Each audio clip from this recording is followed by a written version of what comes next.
Question 4 of your algebra mock exam asks you to solve the following inequalities and then show them on a number line.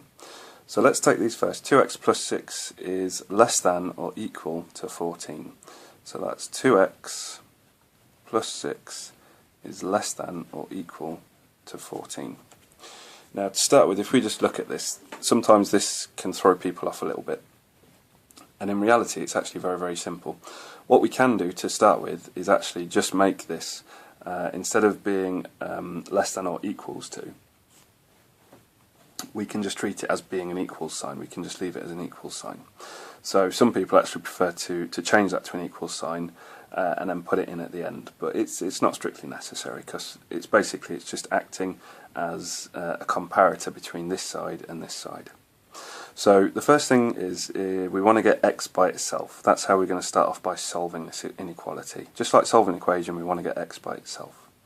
So the first thing we need to do is to get rid of this plus 6. We need to move that over to the other side. So the opposite of plus 6 is to minus 6. So we're going to perform the action minus 6 to both sides of this inequality. So 2x plus 6 minus 6 cancels this out and leaves us with just 2x on this side.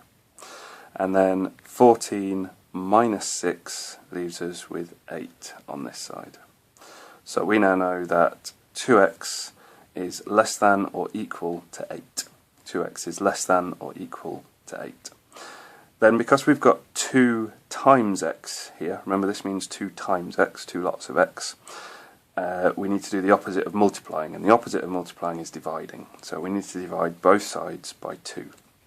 So if we say that 2x divided by 2, we've got 2 times x, and then we divide it by 2, so that just leaves us with x by itself, back with the original value. 8 divided by 2 is 4, so x is less than or equal to 4. And that, we can kind of check this now. If we put a 4 in here, so x can be 4 because it can be less than or equal to 4. If we put the 4 here, so 2 lots of 4 is 8, 8 plus 6 is 14, and 14 is less than or equal to 14, because 14 is equal to 14. If we put a value in for x that is larger than 5, in other words, that defies this, if we replace the x with a 5, we have 2 lots of 5, which is 10, 10 plus 6 is 16, and 16 is not less than or equal to 14. So you can see we've broken that rule and this no longer makes sense. If, however, we put in a value for x that is less than 4, so let's say 3, 2 lots of 3 is 6, 6 plus 6 is 12, and 12 is less than or equal to 14, because 12 is less than 14. So therefore we have solved this particular inequality. X must be less than or equal to 4. Now to represent that on a number line is very straightforward.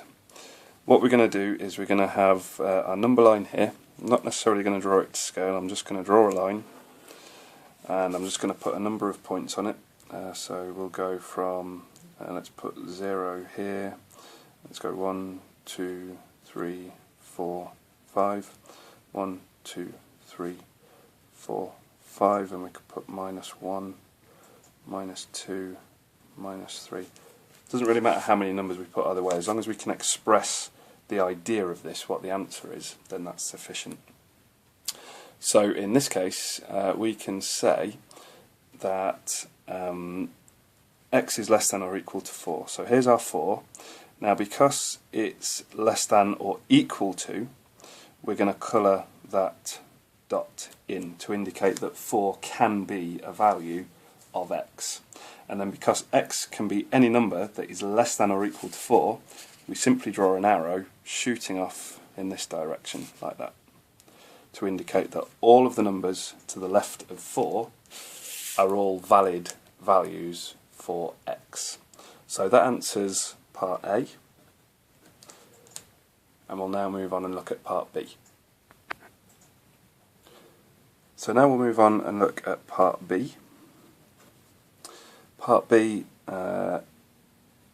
asks us to solve the inequality 2x minus 7 is less than 4. So that's 2x minus 7 is less than 4. So once again, we just treat this as if it were an equation, even though it's an inequality, and we just want to get x by itself to find out what the value of x can be, or values of x could be. So in this case, we want to get rid of this minus 7 to start with. So the opposite of minus 7 is plus 7. So we're going to add 7 to both sides. So 2x minus 7 plus 7 just leaves us with 2x, because minus 7 plus 7 is obviously 0. And then we have is less than 4 plus 7, which is 11. So 2x is less than 11. So now we say that we want to get rid of this 2 times x. So to get rid of the 2 times x, we divide by 2 to leave x by itself. The opposite of multiplying is dividing. So therefore x on this side, 2x divided by 2 leaves us with just x, is less than 11 divided by 2, and 11 divided by 2 is 5.5.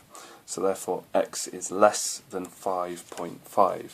So let's represent this on a number line now. Again, we'll just draw a number line of any random value.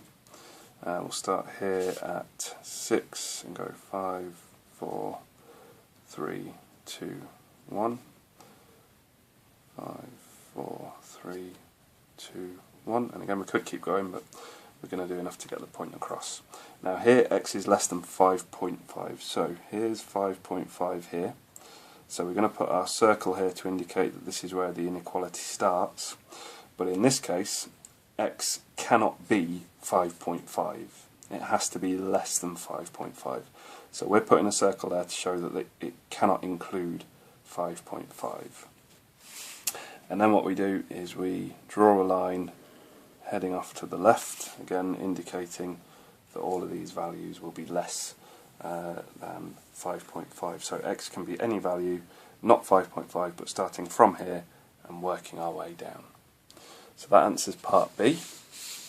And now to answer part C, the final part of this question. C asks us to solve the inequality 4x plus 7 is greater than 1. So again, we can just treat this like it was an equation. We just do exactly the same thing again. 4x plus 7 is greater than 1. So imagine if that said 4x plus 7 equals 1, then we'd be quite comfortable with rearranging that. That wouldn't represent too much of a challenge. So let's do that now. First things first, we want to get x by itself, so we want to get rid of this plus 7. The opposite of adding 7 is to subtract 7, or minus 7. So 4x plus 7, take away 7, leaves us just with 4x. And then we have 1 minus 7, which is going to be minus 6. So 4x is less than minus 6. Then what we need to do is we need to get rid of this times 4. The opposite of timesing or multiplying is dividing. So therefore we're going to divide both sides by 4. 4x divided by 4 gives us x. And then minus 6 divided by 4 gives us minus 1.5. We're doing a negative value divided, so it's like sharing a debt out among 4 people. Each person receives a quarter of that debt, so they each are now in debt to the order of minus 1.5, if you like. So x is less than, sorry, x must be greater than 1.5. So again, to represent this on a number line, relatively straightforward. All we've got to do is just draw that number line there. Again, we'll start it at minus 2, minus 1, 0, 1, 2, 3, 4. Here's our value, minus 1.5, which is going to go here. So that's where our first value is. Now again, because x cannot equal minus 1.5, it has to be greater than it. We don't colour that circle in, that circle remains open like that. And then because all the values of x are greater than minus 1.5, it heads off in this direction like that. And that completes question 4.